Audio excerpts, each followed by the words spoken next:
السلام عليكم ورحمة الله وبركاته. الحمد لله رب العالمين، وبه نستعين على أمور الدنيا والدين، والصلاة والسلام على أشرف الأنبياء والمرسلين سيدنا محمد وعلى آله وصحبه أجمعين. أعوذ بالله من الشيطان الرجيم. بسم الله الرحمن الرحيم. الحمد لله رب العالمين، الرحمن الرحيم، مالك يوم الدين، إياك نعبد وإياك نستعين، اهدنا الصراط المستقيم، صراط الذين أنعمت عليهم غير المغضوب عليهم ولا الضالين، آمين. بسم الله الرحمن الرحيم. رب اشرح لي صدري ويسر لي أمري واحلل عقدة من لساني يفقه قولي. Kata-kata indah dari saya, pertama, Alhamdulillahirrabbilalamin. Kedua, Allahumma sholli ala sayyidina Muhammad wa ala ali sayyidina Muhammad. Ketiga, aku sayang kepada orang tuaku dan aku sayang kepada kalian semuanya. Nah, sekarang kita mengaji Al-Quran surat An-Nisa ayat 72 yang insya Allah sampai 77. Dengarkan baik-baik, perhatikan dengan tenang. Semoga Allah memberi rahmat kepadaku dan memberi rahmat kepada kalian semuanya. Amin, amin, ya Rabbal Alamin. A'udzu billahi minasy syaithanir rajim. Bismillahirrahmanirrahim. Wa inna minkum laman la yubatti'an fa in asabatkum musibatun qala qad an'ama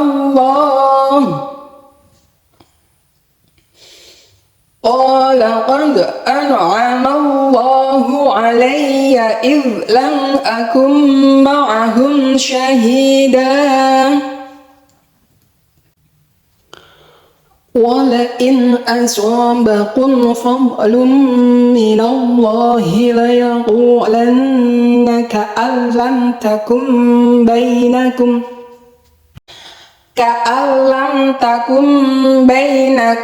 wa bainahu mawaddatun ya laitani kuntu ma'ahum fa'afuza fawzan 'azima. فليقاتل في سبيل الله الذين يشرون الحياة الدنيا بالآخرة ومن يقاتل في سبيل الله فيقتل أو يغلب فسوف نؤتيه أجرا عظيما.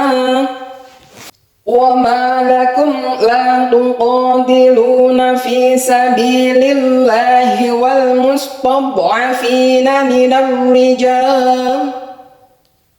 الرجال والنساء والولدان الذين يقولون ربنا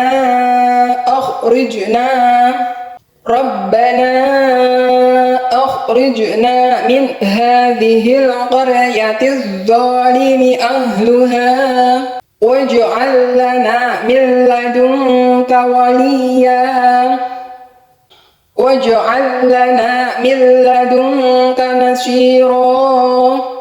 الذين آمنوا يقاتلون في سبيل الله والذين كفروا يقاتلون في سبيل الطاغوت فقاتلوا أولياء الشيطان إن كيد الشيطان كان ضعيفا.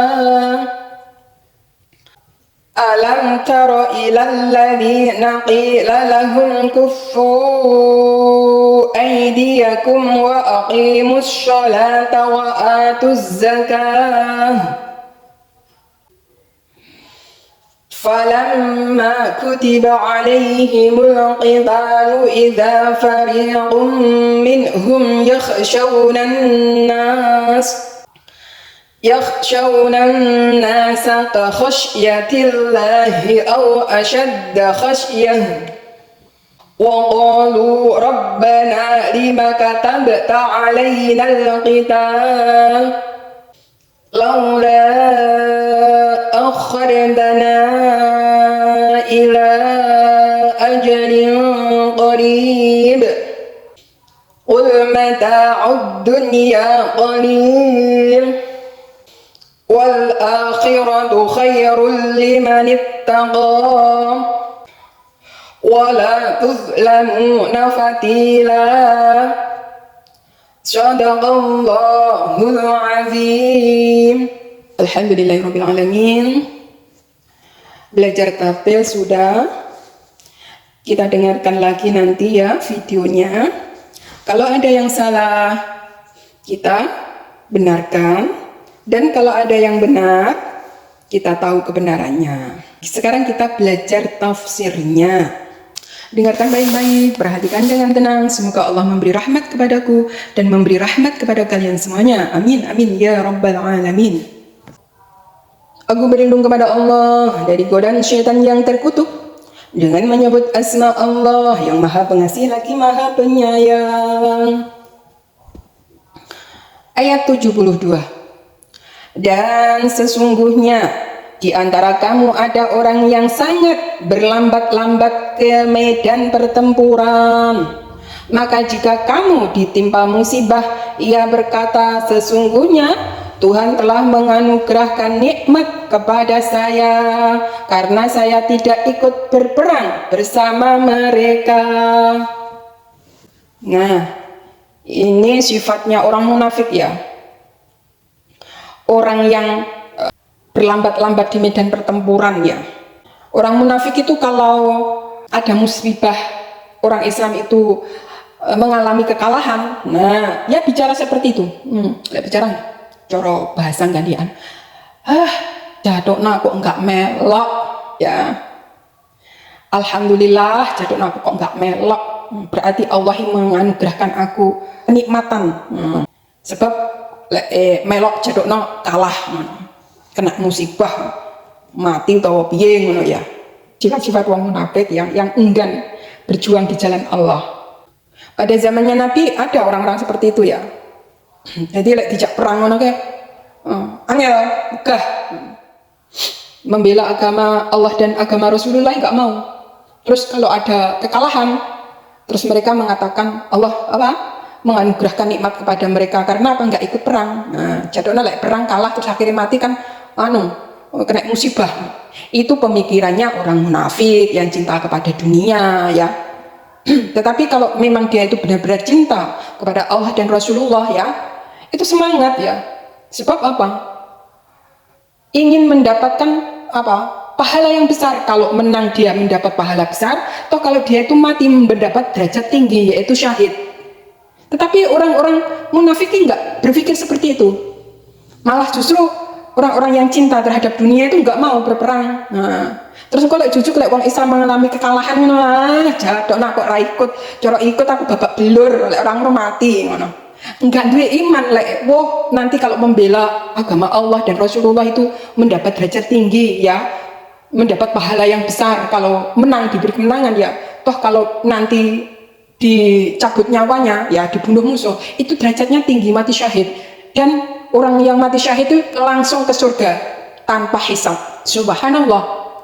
Nah, itulah derajat yang tinggi. Makanya karunia yang terbesar itu mati syahid. Itu bagi yang mengetahui pahalanya. Memang beriman langsung mendengar Rasulullah wong mati syahid itu bagaimana penyambutannya. Bahkan malaikat-malaikatnya Allah itu bagaimana menyambutnya. Bidadari surga itu bagaimana menyambutnya. Kalau tahu mereka itu daftar sak durunge perangnya wis daftar dhisik. Rasulullah aku daftar nanti seumpama agama Allah dan Rasul seandainya engkau dimusuh-musuh aku daftar menjadi pejuang yang terdepan. Nah itu kalau orang yang memang tahu ya, diberitahu oleh Rasulullah, mengimani ya, nah, itu malah hukum perang harus daftar, ingin jadi pejuangnya. Tetapi wong-wong munafik ya, wong-wong sing cinta dunia ya, gue gak gelem. Bahkan nanti kalau orang Islam mengalami kekalahan, ya ngono malah bersyukur, alhamdulillah, jadon aku gak melok perang. Lek melok perang aku paling kalah koyo kae ngono. Jadon aku gak melok. Banyak yang gugur di medan perang. Itu orang-orang yang munafik. Sekarang ayat 73. Dan sungguh jika kamu beroleh karunia kemenangan dari Allah, tentulah dia mengatakan seolah-olah belum pernah ada hubungan kasih sayang antara kamu dengan dia. Wahai, kiranya saya ada bersama-sama mereka, tentu saya mendapat kemenangan yang besar pula. Nah, itu kata-kata orang-orang munafik yang ngono kuwi. Seumpama orang Islam diberi kemenangan, ya, dia berkata, ya, cowek sambil kayak enggak apa iki, enggak bersalah, kayak enggak kenal, jadokna aku yo seandainya melok perang yo mesti menang kayak kain. Nah itulah kata-kata orang munafik ya, orang yang cinta kepada dunia, enggak mau membela Allah dan Rasulnya di medan perang. Nah karena takut mati ya. Tetapi mereka itu kalau ada orang Islam yang menang jaya, ngungkuli, kuwi aku ugun terjun. Jadona seumpama aku terjun yo malah luweh menang, luweh apa iki besar kemenangannya. Nah, dengan sombongnya seperti itu. Itulah orang-orang yang cinta dunia. Sekarang 74. Karena itu hendaklah orang-orang yang menukar kehidupan dunia dengan kehidupan akhirat berperang di jalan Allah. Barang siapa yang berperang di jalan Allah lalu gugur atau memperoleh kemenangan, mereka kelak akan kami berikan kepadanya pahala yang besar. Nah ini loh jawabannya Gusti Allah, keterangannya Gusti Allah. Nah jadi uang kuwi memang tujuannya iki ya menukar kehidupan dunia ini dengan kehidupan akhirat. Wis dunia itu ora dipandang ya, nggak takut mati. Wis dia berjuang membela Allah dan agamanya ya. Kalau agamanya Allah diserang, Rasulullah diserang, dia maju terdepan untuk membelanya. Nah, wong-wong sing koyok ngono kuwi lho berjuang dunia itu diganti dengan akhirat. Nah, maksudnya bagaimana? Dia lebih mengutamakan akhirat daripada dunia, meninggalkan dunia. Wis pemikirannya iki dunia iki apa lho? Kenikmatan sak piro lho dunia iki. Wong umur 100 tahun iki lho wong wis enggak merasakan nikmat karena payah pisan. Nah, seperti itu. Jadi orang-orang yang jihad fisabilillah, wong-wong sing semangat membela Rasulullah, enggak wong sing diterangkan ayat 72 dan 73. Kuwi orang-orang munafik toh. Tetapi ayat 74 ya, wong-wong sing semangat ya, berjuang membela Allah dan agamanya karena Allah menjanjikan pahala yang besar. Apabila kamu gugur atau menang, kuwi mendapatkan pahala yang besar. Maksudnya bagaimana? Kalau kamu menang ya, kamu kan jaya di dunia menjalankan ibadah dengan enak, gak diganggu. Terus seumpama kamu itu kemaslahatan dunia itu adil, gak ada yang zolimi, rumah kamu gak ada yang gusur, rumah kamu gak ada yang merampok tanahmu dan sebagainya, kan enak ya ibadah pena, orang enak sing ngalang-alangi ya. Nah seperti itulah kemenangan ya. Coba kalau orang Islam itu kalah diinjak-injak, bahkan kemerdekaan mengaji nggak boleh, apalagi koyok ngajinya Gus Idam ngono kuwi bengi-bengi ngono wis nggak oleh, kumpul-kumpul tolabul ilmu wis nggak oleh, perkumpulan orang Islam wis nggak oleh. Nah, kuwi karena nggak merdeka, bahkan pergi ke masjidnya dilarang, bahkan sholat pun dibubarkan, masjid ditembaki dan sebagainya. Itulah penghinaan terhadap orang Islam. Nah itu karena nggak ada kemerdekaan. Nah tetapi kalau kamu ya, kalau merdeka ya, kamu ibadah pena, wis kamu berjuang loh ya. Seumpama Indonesia dulu itu loh ya, sebelum merdeka itu nggak ada kebebasan, mencari ilmu itu nggak bebas ya.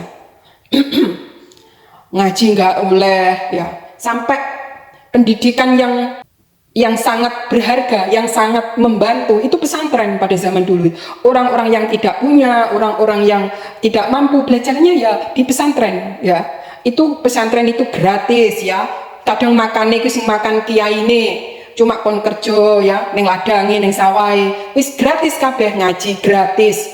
Itu pendidikan Islam pada zaman belum merdeka, itu sangat membantu mencerdaskan apa iki bangsa. Lah bagi mereka yang kaya-kaya seperti anak Demang, itu ya iso sekolah karo penjajah koyo Belanda, itu ya karo anak-anak London iki sekolah umum niku oleh. Tapi penduduk-penduduk yang gak oleh, ya cuma orang-orang yang di terdepan ya kui oleh. Sampai Raden Ajeng Kartini itu mendirikan sekolah di perumahan-perumahan ini sebab apa? Mendidik wanita di rumah-rumah ya. Ya mendidik wanita itu sambil sembunyi-sembunyi loh dulu belajar gitu. Sebab apa? Ya nggak oleh.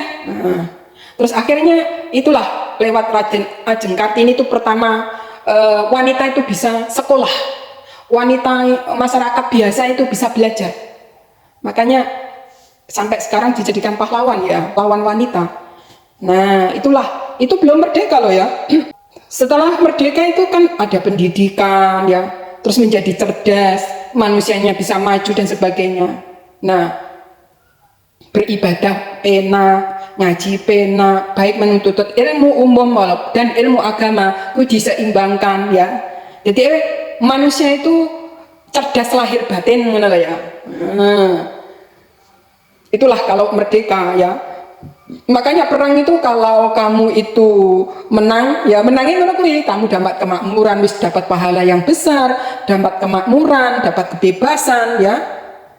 Demokrasi ada, keadilan ada, kemanusiaan ada, persatuan ada, seperti Pancasila itu loh ya, sebagai dasar negara Indonesia itu ya. Malah sakti ya Indonesia itu karena di WI dasar-dasar seperti itu.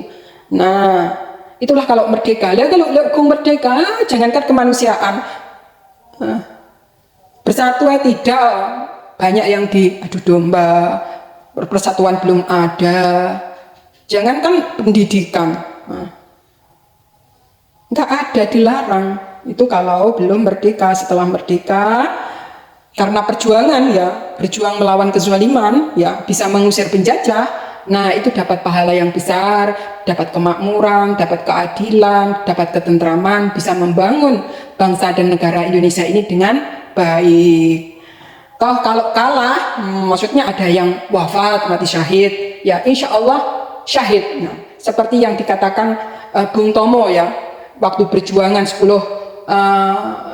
Oktober ya, Hari Pahlawan ini apa? Kui berjuang apa motonya? Indonesia itu merdeka atau mati syahid. Nah, itu sebab apa? Kok merdeka atau mati syahid? Ya, Allahu Akbar, Allahu Akbar, Allahu Akbar di film perjuangan itu seperti yang disiarkan di radio ya pada zaman itu. Pak Bung Tomo untuk memberi semangat, korban perjuangan, semangat juang kepada arek-arek Surabaya dan sekitarnya itu kan Allahu Akbar, Allahu Akbar, Allahu Akbar, merdeka atau mati syahid. Nah, dalam arti itu kalau kamu menang dapat kemuliaan, dapat pahala dari sisi Allah, kamu dapat kemenangan, dapat ketentraman sampai sekarang ini loh. Itu jasa-jasa para pahlawan loh ya. Nah, gitulah maksudnya. Kalau mati syahid itu kemuliaan dari sisi Allah. Sebab apa? Pada zaman dulu itu orang-orang pejuang-pejuang arek-arek Surabaya itu mayoritas itu agamanya Islam. Ya, dan musuhnya itu kafir, nah bukan Islam. Makanya dia mengumandangkan Allahu Akbar, Allahu Akbar, Allahu Akbar, merdeka atau mati syahid. Nah mereka yang menjadi semangat ya, nggak takut sama sekali walaupun itu senjatanya bambu runcing loh ya. Santri-santri itu nggak punya OPG senapan, nggak ada. Bambu runcing, pedang, golok dan sebagainya, wis alat-alat tradisional kuwi. Itu maju tempur. Nah itu apa? Revolusi jihad ya ngarani Hari Santri itu lek ngarani revolusi jihad. Jadi pemuda-pemuda Islam maju tempur itu dengan Allahu Akbar, Allahu Akbar. Bagaimana? Bung Tomo mengucapkan merdeka atau mati syahid. Nah seperti itulah. Jadi kalau dia menang dapat kemuliaan dari bagi bangsanya, tetapi dapat juga kemuliaan dari Allah, pahala yang besar. Toh kalau dia mati syahid dapat kemuliaan juga dari Allah. Jadi menang dan kalah itu dapat pahala dari sisi Allah, ya. Jadi beda dengan orang-orang yang cinta dunia, takut perang. Nah, Lek nek wong perang kalah ya diolok-olok, oh jodohna aku mbak melok, alhamdulillah ngono. Terus umpama nek sing menang, seandainya aku melok ya wes malah lebih besar kemenangannya. Itu kesombongan, makhluk omongannya aja. Nah, itulah ciri-ciri orang munafik. Ya, sekarang ayat 75. Mengapa kamu tidak mau berperang di jalan Allah dan membela orang-orang yang lemah, baik laki-laki, wanita-wanita maupun anak-anak yang semuanya berdoa, ya Tuhan kami, keluarkanlah kami dari negeri ini yang zalim penduduknya, dan berilah kami pelindung dari sisi Engkau, dan berilah kami penolong dari sisi Engkau. Nah, jadi ini berperang di jalan Allah itu perintah loh ya, perintah Allah untuk menolong orang-orang yang lemah ya, wanita-wanita, anak-anak ya. Pada zaman dulu Indonesia pada penjajahan dulu ada pembantaian ya. Setiap orang Jawa ini ya, orang bayar pajak ngono kuwi wis dibantai. Terus lek ora gelem kerja, kan romusa ya, kerja baksa ya. Kuwi lek ora tandang dipecut ngono ya. Terus umpama salah sedikit dipenjara ngono ya. Seperti siapa itu? Syekh Kiai Hasyim Asy'ari itu pernah dipenjara oleh Belanda. Hanya kok Belanda ya?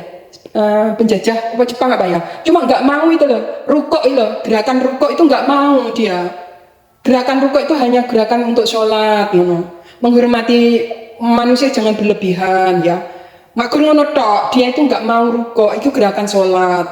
Menghormati manusia cukup salaman di tangannya disayang lek ngarani disungkem gitu aja sudah hormat. Tetapi penjajah itu kan itu sebagai budayanya ngono loh. Terus Syekh Hasyim Asy'ari itu menentangnya, nggak mau. Nah, akhirnya dipenjarakan. Cuma hal sepele itu lah, penjajah sudah semena-mena memenjarakan. Lah apalagi sampai memusuhinya, apalagi sampai menyerangnya. Nah, itulah semena-menanya penjajah. Makanya dulu itu seperti Jenderal Sudirman, seperti siapa ya yang melakukan perlawanan terhadap penjajah, melawan, akhirnya memang ya belum bersatu, belum diberi kemenangan, tapi itu sudah merupakan bentuk bahwa itu perintah Allah ya. Perintah Allah itu untuk berjuang di negaranya, waspada di negaranya ya. Jangan sampai kalau ada musuh ya, apabila diserang ya, kalau musuh itu ya contohnya semena-mena di negaramu, kamu dijajah, terus wong lek menjajahi mesti zalim ya. Wong lek menjajahi mesti zalimi. Lek sing dijajah itu mempertahankan diri. Harus bisa membedakan ya. Orang seperti Indonesia yang ini ya. Dijajah. Pertama dia itu dengan manisnya, dia pertama berdagang. Setelah itu mengetahui, wow Indonesia rempah-rempah banyak, itu bermanfaat di negaranya. Kayak Belanda ini negaranya dingin.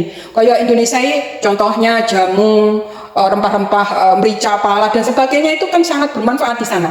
Wow, ternyata Indonesia ini kaya. Pertama dia membawa dagangannya, kemudian membawa tentaranya, kemudian rakyat pribumi diperasnya. Setelah itu berkuasa di negeri ini.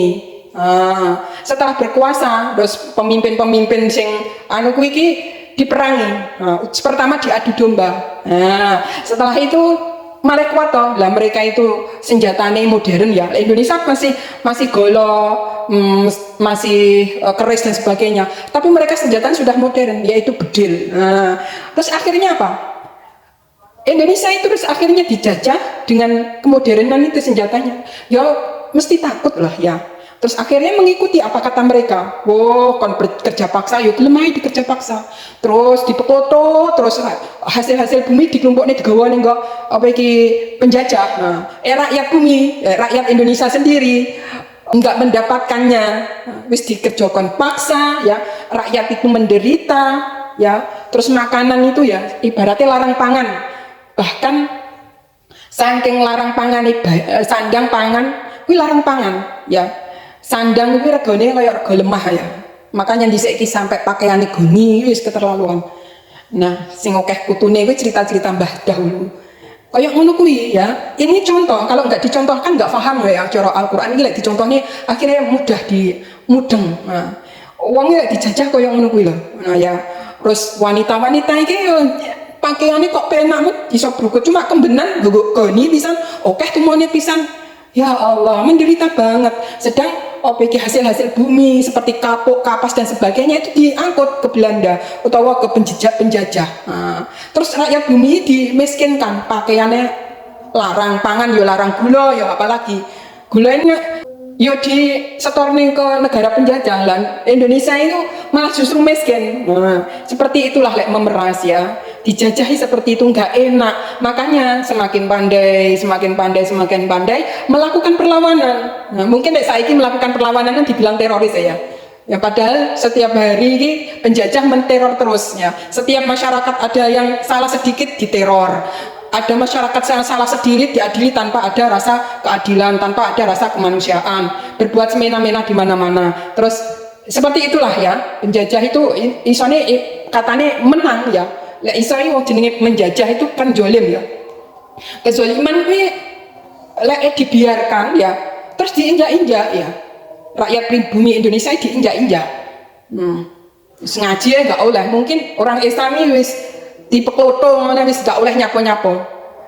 Azan wis gak oleh. Terus iki ngaji pondok pesantren gak oleh. Ngono terus. Nah, tetapi dengan merdeka, dengan berdasarkan Pancasila ya dan Undang-Undang Dasar 45, Indonesia itu bisa tegak lurus. Alhamdulillah, semoga tetap menjadi bangsa yang aman, tentram, adil, makmur, santosa, menjadi bangsa yang berdatun thayyibatun warabun ghafur, ditebihni balak dunia balak akhirat, amin amin ya rabbal alamin. Ini contoh dari Indonesia sendiri ya. Kalau berperang itu memang perintah Allah. Kalau sudah wanita-wanita itu dizolimi, anak-anak dizolimi ya, tanah-tanah dirampas ya, terus enggak ada kebebasan dalam menjalankan ibadah ya. Ibadah ditodong, ibadah dibubarkan, ibadah dibuat gaduh dan sebagainya. Itu wis nggak ada kebebasan. Maka jihad itu panggilan Allah ya, perintah ya. Itulah contoh sedikit ya dari Indonesia sendiri ya, diserang musuh. Sudah paham contohnya ya. Doane wong teraniaya, ya Tuhan kami, keluarkan kami dari negeri ini yang zalim penduduknya, dan berikanlah kami pelindung dari sisi Engkau, dan berilah kami penolong dari sisi Engkau. Nah, ya itu maksudnya apabila negeri itu dipimpin oleh orang zalim ya, dikuasai oleh orang zalim ya. Orang zalim ini piye ya? Wis enggak duwe rasa kemanusiaan, enggak duwe rasa keadilan, bahkan ibadah pun enggak bisa. Nah, itu wis mendapat kezaliman ya. Atau tanahnya dirampas, orangnya diusir, dibunuh dan sebagainya, itu zalim. Contohnya seperti itu ya. Makanya doanya seperti itu. Doanya 75 ya. An-Nisa ayat 75. Semoga orang-orang yang mendapatkan zaliman di muka bumi ini ya, dengan doa, ya Tuhan kami, keluarkanlah kami dari negeri ini yang zalim penduduknya, dan berilah kami pelindung dari sisi Engkau, dan berilah kami penolong dari sisi Engkau. Nah, maksudnya penjajah. Penjajah itu kan mesti zalim toh. Penjajah itu mesti lebih jahat, nggak ada rasa kemanusiaan. Sekarang 76, orang-orang yang beriman berperang di jalan Allah, dan orang-orang yang kafir berperang di jalan Tauhid. Sebab itu perangilah kawan-kawan setan itu, karena sesungguhnya tipu daya setan itu adalah lemah. Subhanallah. Jadi orang-orang Islam memperjuangkan agamanya itu penting. Bangsa dan negara ya otomatis memperjuangkan bangsa dan negaranya itu perintah Allah. Apalagi di situ ya mayoritas agamanya Islam ya. Ngono lah maksudnya ya. Jadi wong-wong Islam kuwi ya, apabila berjuang ya, itu karena apa?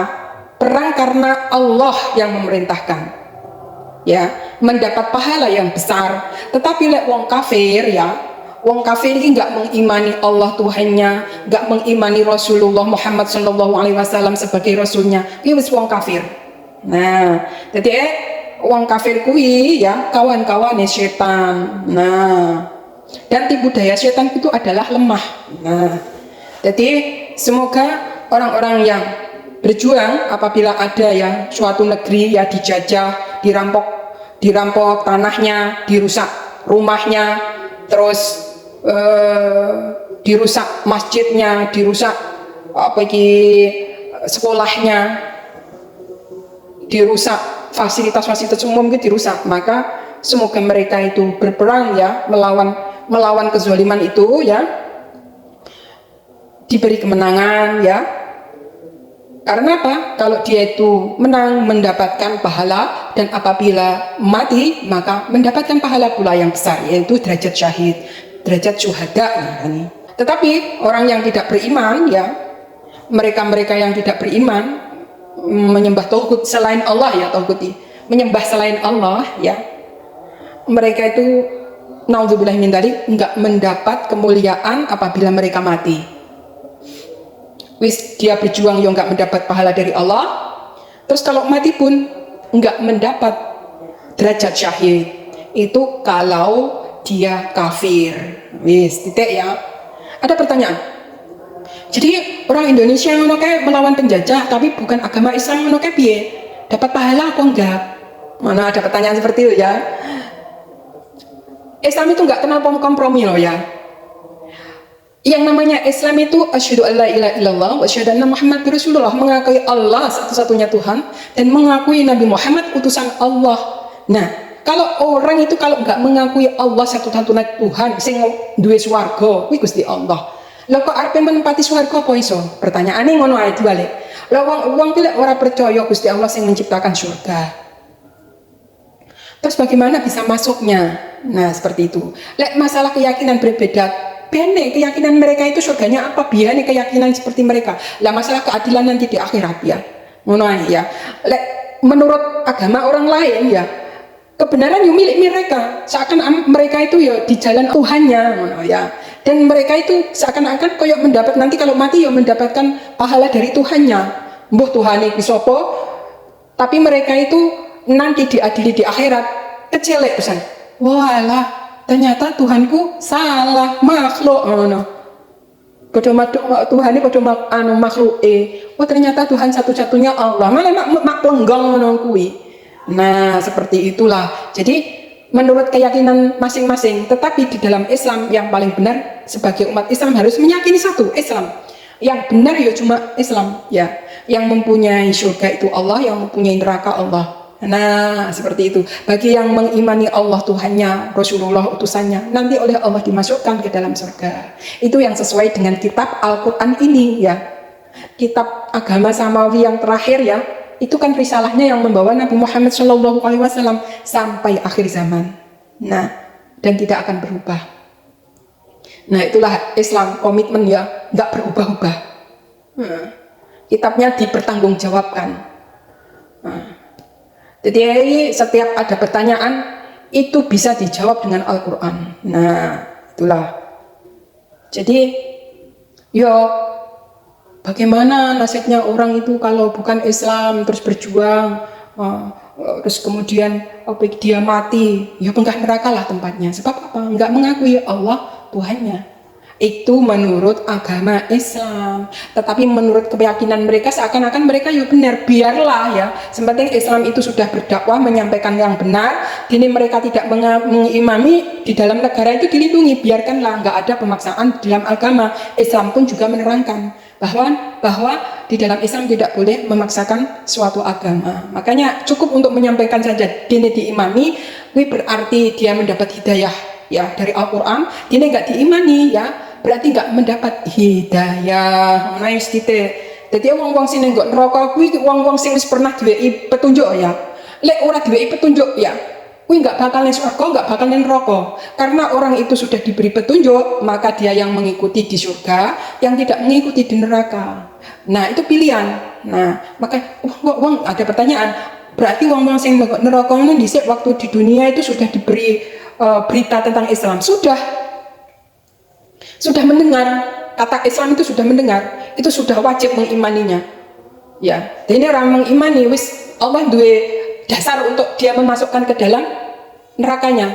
Terus seumpama diadili begini, kamu dulu hidup di zaman kerasulan Nabi Muhammad SAW sampai akhir zaman, berarti Rasulullah Nabi Muhammad kamu sudah dengar Islam? Jawabnya sudah. Apa kamu mengimaninya? Tidak. Nah, wis sudah menjadi dasar untuk menempati nerakanya Allah. Nah, itulah bagi pengadilan Gusti Allah. Jadi Allah mengadili enggak karena nggak diberi hidayah dulu, nggak diberi petunjuk utusan dulu, tidak. Nggak sembarangan terus ujuk-ujuk mengadili, tidak. Mesti memberi utusan. Contohnya lah enak uang memberi hidayah. Kayak sekarang itu di media sosial itu sudah banyak sekali ya, tentang hampir seluruh dunia itu sudah mengenal Islam. Bagi mereka yang mendapat petunjuk berarti mereka dapat hidayah. Nah, ini enggak mendapat petunjuk, mereka sudah mendengar Islam, sudah gugur kewajiban sebagai umat Islam untuk menyampaikan Islam. Jadi yang mempunyai kewajiban, wong sing menyampaikan Islam, wong Islam menyampaikan punya kewajiban. Jadi wong sing mendengar Islam yang kewajiban untuk mengimaninya. Sebab nanti di pengadilannya Allah, orang yang tidak pernah mendengar Islam sama sekali itu tidak diadili oleh Allah. Ditanya, kamu hidup pada zaman Rasulnya Nabi Muhammad SAW, tetapi kamu kok nggak kenal Islam? Iya Gusti, hidupku di pedalaman yang sangat dalam, nggak ada petunjuk, nggak ada orang yang berdakwah. Oh ya. Habis kamu nggak menempati surga dan kamu tidak menempati neraka. Lah pengadilannya Allah karena nggak ada dalane tinggi menyampaikan hidayah, nggak ada dalane. Ya menyesal wonge, duh Gusti Allah, kok nggak ening yon dhisik wong sing dakwah marang kula. Ya menyesal ya nyapa to Gusti Allah jenengan kok mboten dadosne tiyang sampai dakwah ke negeri kula sing paling iki dalam pedalaman. Ya wis iki keadilanku. Nah, kowe ora menempati surga tapi juga tidak menempati neraka. Kowe lek nyawang wong ning swarga atimu seneng padha karo apa sing mbok sawang ngono. Tapi lek sampai nyawang ning nggo neraka, atimu susah padha karo apa sing mbok sawang. Dadi wong ahli sing enggak mendapat kenikmatan, enggak mendapat lantaran hidayah kepadanya. Contohnya wong pedalaman banget, dia tanggah memandang surga aja. Enggak mau memandang neraka. Sebab apa? Kalau dia memandang neraka itu dia menangis, tetapi kalau dia memandang surga dia itu ikut senangnya sebagaimana apa yang dirasakan oleh ahli surga. Maka yang dipandang tetap surga saja. Nah itu orang-orang yang enggak mendapat dakwah Islam. Wong-wong sing enggak mendapat dalane dapat hidayah. Contohnya enggak enek dai ning daerah kuno. Wis terbelakang banget. Jadi pengadilannya Gusti Allah kaya ngono, enggak semena-mena saenake Gusti Allah mengadili makhluke. Oh, kowe enggak iman karo awakku kowe masuk neraka kono enggak. Ditelusuri. Wah, wong iki sudah mendapatkan petunjuk Agung. Pemau ditanya, "Sudah Gusti, sapa sing ndak wae awakmu si A ke lho, Bu? Nyapa sampean kok enggak mengimani?"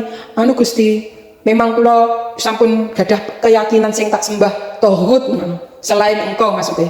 Wah, ayo setempat neraka kono wong dhisik wis duwe peringatan, sudah gugur kewajiban Gusti Allah memberi lantaran memberi kasih sayang lewat orang yang menyampaikan hidayah tadinya apa enggak mbok tompo. Cara mbok tompo no sampai nempati kilo surga di Gusti Allah iki lho. Nah, kayak ngono.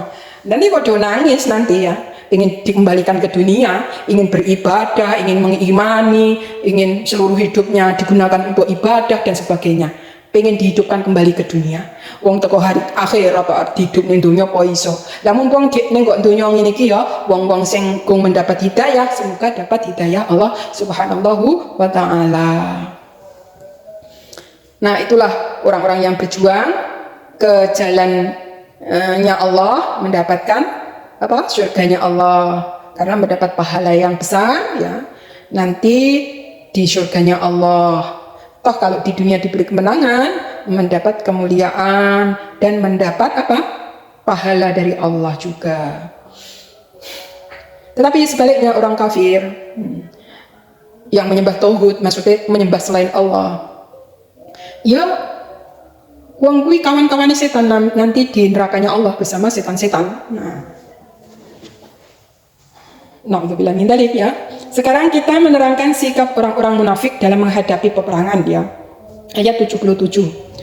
Tidakkah kamu perhatikan orang-orang yang dikatakan kepada mereka, tahanlah tanganmu dari berperang, dirikanlah sholat dan tunaikanlah zakat setelah diwajibkan kepada mereka berperang.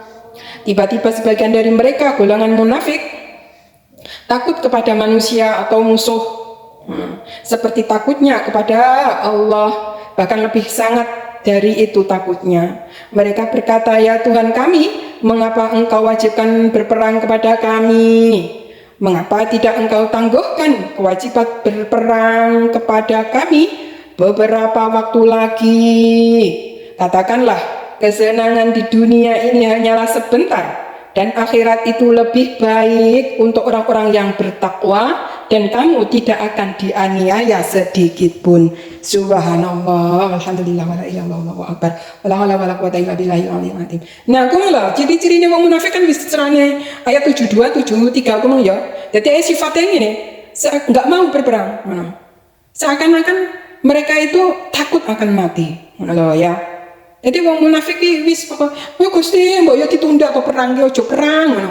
Ngono wong munafik ya. Padahal perang itu perintah dari Allah karena memberantas kezaliman, memberantas kebatilan, memberantas ketidakadilan, memberantas ketidakada kemanusiaan. Itu perintah dari Allah ya. Kalau orang itu dijajah negaramu ya, dirampok tanahmu, kamu di masjidmu di lengarani masjid itu diinjak-injak, lengarani ya, dihina. Orang Islam sholat dibubarkan, barisan shopnya dibubarkan, terus sajadah diinjak-injak, dibedili tembok-tembok. Itu penghinaan ya. Jadi wong-wong sama ketakutan dan sebagainya. Itu kezaliman yang sangat nyata. Jadi perintah menghadapi mereka ya, memerangi mereka itu kewajiban, loh. Kok tidak ditunda-tundainya kok, loh. Jadi Gusti Allah memerintahkan ojo ngono. Jawabannya piye? Kesenangan dunia itu makro sedikit loh, ya.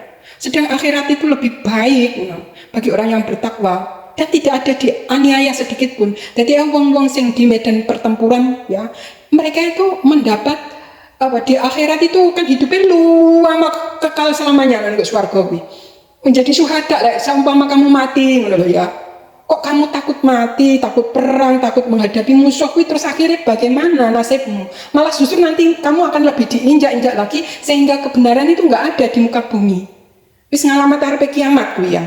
Tetapi kalau kebenaran itu selalu kamu tegakkan, insya Allah cek ngalamat wong masih ada orang yang bertakwa. Lah kalau kamu mati itu mati syahid loh. Syuhada ini derajat yang paling tinggi di sisi Allah. Nah, doanya iki orang anak gor, ya Allah, doanya iki kesenangan anak gor sedikit banget ngono lho. Kok kowe arep nunda-nunda perang iki lho. Iki perintah Gusti Allah. Ibaratnya jelasne contohnya ngono kuwi. Kuwi wong munafik. Wong munafik ya wis ngono kuwi enggak gelem berperang melawan musuh ini enggak gelem, takut mati ngono lho. Beda lek wong lek duwe jihad ya, duwe jiwa kepahlawanan, duwe jiwa lek ngarani duwe jiwa prajurit, walaupun itu senjatanya bambu runcing, itu maju di medan tempur membunuh musuh satu itu ibaratnya sudah suatu kemenangan. Sebab apa? Di dalam Islam, musuh itu kalau nggak dibunuh, itu akan membunuh. Lebih berbahaya, karena tidak mempunyai ngarani pedoman yang lurus. Wong Islam cek duwe pedoman lurus ya.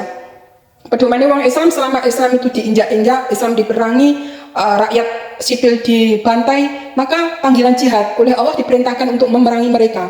Itu aturannya. Lek wong api-api ojo diperangi. Nah, musuh kuwi enggak duwe pedoman menghargai rakyat sipil, enggak duwe, terus berbuat baik kepada tahanan, enggak duwe. Seumpama dia musuh itu piye ya lek ngarane. Musuh iki wong Islam elek lan api itu terus dicacat toh. Lek wong Islam itu melakukan perlawanan dianggap teroris. Tetapi kalau enggak dilawan, orang Islam terus diinjak-injak, dibantai hampir setiap hari, dibom hampir setiap tahun. Contohnya loh ya, di negeri Palestina sekarang itu sudah berapa ribu orang dibunuh oleh Yahudi Israel. Itu apa? Berawal dari 1948 sampai sekarang berjuang. Itu hampir setiap tahunnya bangsa Israel itu apa? Menargetkan orang-orang mengebom rumah-rumah ya, yang disetui, yang maksudnya yang membahayakan mereka. Padahal pendakwah contohnya ya Syekh Muhammad Yasin. Nah, itu sudah di kursi roda loh ya. Sudah di kursi roda, wis nggak berdaya. Pulang dari sholat subuh, dirodal dari jet tempurnya, dari boleh ngarani senjata nih, dibom, yuk mati. Nah itu kan bentuk kezaliman. Dia hanya berdakwah lewat Al-Quran. Apa yang dikatakan Al-Quran disampaikan. Ya seperti inilah semangat juang. Apabila kamu, negara kamu itu dizalimi, diperangi, dijajah, kamu boleh berjihad, melawan. Ini kan Islam. Bayangkan, Islam sudah menerangkan seperti surat An-Nisa 71 ya.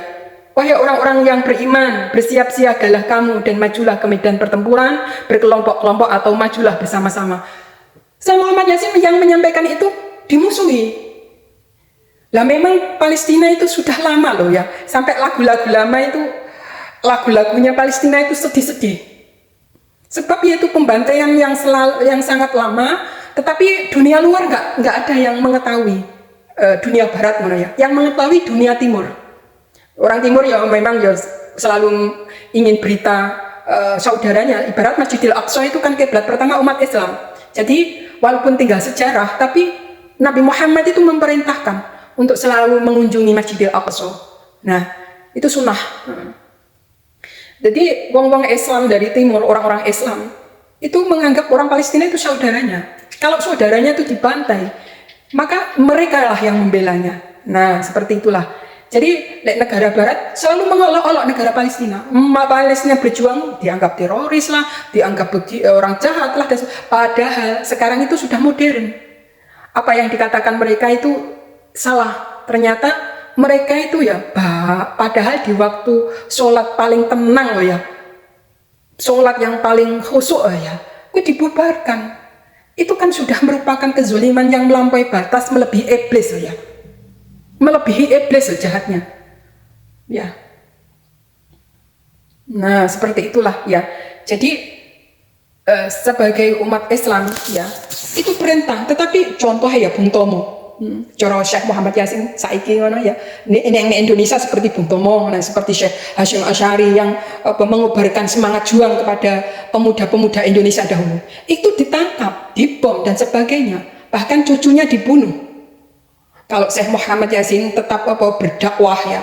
Padahal itu Islam mengatakan sudah ya di dalam Al-Qur'an memang lek negaramu ya dijajah, kamu boleh melakukan perlawanan, nggak dosa kok. Malah justru itu perintah Gusti Allah lah.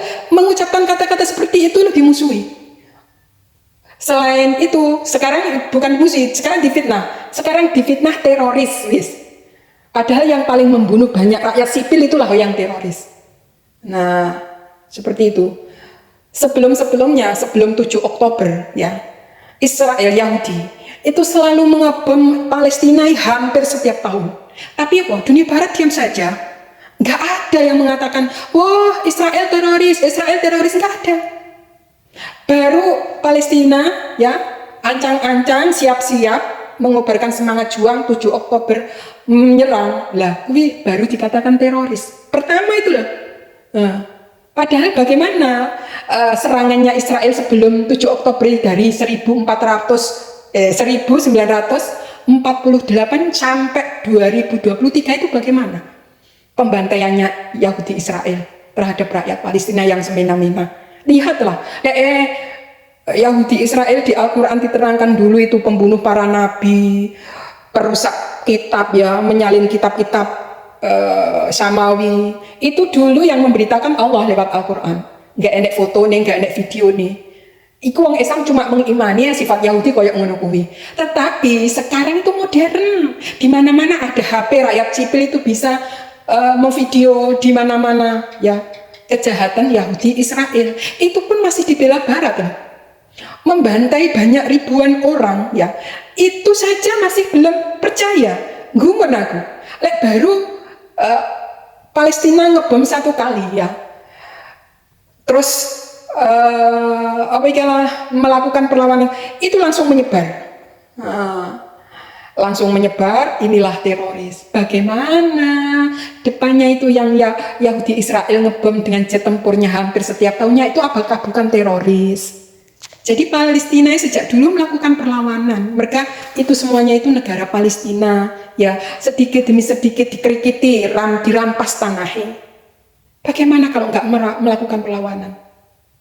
Awake dhewe ning Indonesia lho, kecolongan buah-buahan, kecolongan tanduran sawah, wong wis bodo nangis, bodo ketun dan bagaimana wis menderita seakan-akan. Lah kuwi sing dirampok itu tanah, tempat untuk duduk, tempat untuk hidup. Terus dirampok bagaimana kalau enggak melawannya? Loh, mikir sampai teko kono. Terus nyalah-nyalah nih pejuang Palestina dan sebagainya. Hampir orang-orang terpenting, wong terpenting di Palestina itu dibunuh oleh Israel. Enggak mau kalau di Palestina ada orang yang cerdas, ada orang yang terkemuka. Dengan fitnah loh ya, teroris dengan fitnah. Ngarani negara Indonesia dulu itu pejuang-pejuang kayak Diponegoro, Patimura, Cut Nyadin. Pokoknya ngono kuwi ya. Kuwi kan dimusuhi. Kadang ada yang dijemput paksa, ada yang diculik dan ada yang dibunuh dan sebagainya. Itulah yang dilakukan seperti Israel. Wong dulu itu mbah-mbah membunuh para nabi, merubah kitab ya, berani berbohong, berani membunuh para nabi. Apalagi rakyat sipil sekarang kaum Nabi Muhammad, umat Nabi Muhammad dibom hampir 25.000 lebih wafat menjadi syuhada. Umat Islam ya menjadi syuhada. Subhanallah, alhamdulillah, la ilaha illallah, wallahu akbar. Kayak ngono kezalimane. Ngono jadi dilakukan ya. Semoga mereka diadili dengan seadil-adilnya ya. Orang yang berdiri di atas negeri orang ya, dengan kezaliman nanti suatu saat nanti ya akan hancur dengan kezaliman itu sendiri. Nah, itulah ciri-ciri wong munafik ya, enggak gelem berjuang di jalan Allah, di jalan Rasulullah. Tetapi kalau orang Islam panggilan jihad ya, wong ning nggo donya iki enggak sepiro ya. Kenikmatan ning nggo donya iki enggak sepiro dibanding kenikmatan ning nggo akhirat. Kayak Indonesia lo pejuang-pejuang dahulu ya. Apa? Pedupane merdeka atau mati syahid. Nah, kayak ngono lah ya. Bung Tomo mengubarkan semangat juang kepada negara Indonesia yang mayoritas kan agama Islam, sing pejuang-pejuangnya juga Islam, para santri-santri. Waktu itu di Surabaya ya. Kayak ngono, itu bisa jadikan pelajaran contoh, kamu berjuang ya, terus akhirnya merdeka, kamu kan mendapat kemakmuran sampai sekarang ini loh. Indonesia merdeka sampai sekarang ini loh, ya Allah, disyukuri. Dengan mensyukuri, alhamdulillah ya Allah, Engkau beri rahmat kemenangan kemerdekaan berkat lantaran ya, memang kemerdekaan dari Allah ya, tapi berkat lantaran pejuang-pejuang zaman dahulu itu ya, yang mengobarkan semangat jihad ya, merdeka atau mati syahid. Banyak orang yang gugur, banyak orang yang mati dalam pertempuran menjadi syuhada, tapi akhirnya bisa merdeka. Kita mensyukuri, kita belajar dari itu. Bukan melawan itu, kamu itu terus buruk, bukan, justru kesabaran itu dengan melawannya. Apabila mati kamu mendapat derajat yang tinggi yang telah dijelaskan oleh Allah ya, surat An-Nisa ayat 77 ya. Ojo dadi wong munafik sing gak gelem perang, dadi wong sing beriman. Wong lek ning donya ki lho ora suwi ya. Kenikmatan yang donya iki lho saibet banget dibanding kenikmatan yang akhirat. Itu jawabannya Gusti Allah ya. Jadi walaupun rakyat sipil pada zaman Indonesia dulu ikut tetap berjuang walaupun dengan bambu ronceng, sebab yang duwe pedoman iki lho perintah Gusti Allah iki lho. Kesenangan di dunia ini hanyalah sebentar dan akhirat itu lebih baik untuk orang-orang yang bertakwa, dan kamu tidak akan dianiaya sedikit pun lek sampean ki maju ke medan perang membela agama Allah, membela negara dan bangsamu ya. Lek negaramu merdeka kan sampai sholat pena, ngaji pena, gak sing larang, kemanusiaan ada, persatuan ada, musyawarah ada, keadilan ada. Coba lek kamu dulu dijajah musuh ya, apa heneng? Enggak heneng ya, semena-mena lah terhadap rakyat Indonesia. Rakyat Indonesia dikon kerja paksa, lek orang lu dipecuti, wis enggak enak kemanusiaan belas. Itulah orang yang dijajah. Sebagaimana Palestina itu sudah lama dijajah oleh Yahudi Israel yang mendirikan negara di atas tanah Palestina. Makanya mereka ketakutan ya, mereka membantai, merusak ya, menzolimi rakyat Palestina, merampok demi sedikit tanah mereka dengan membunuh, membantai, mengusir mereka. Nah, itulah kezaliman. Ingat, wa qul ja'al haqqu wa zaqal batil innal batila kana zahuqa. Suatu saat nanti ya, negara itu kalau berdiri di atas kezaliman, suatu saat nanti Allah akan melenyapkan kezaliman itu dengan kezaliman yang dilakukannya. Ibaratnya hukum karma itu ada ya. Nah, demikianlah pelajaran yang dapat kita ambil ya dari Al-Quran ayat 72 sampai 77. Kalau ada yang benar boleh diikuti, kalau ada yang salah boleh dikritisi untuk membangun kedepannya menjadi insan yang lebih mengerti. Ada kurang dan lebihnya mohon maaf dan mohon diampuni. Ihdinas siratal mustaqim. Wassalamualaikum warahmatullahi wabarakatuh.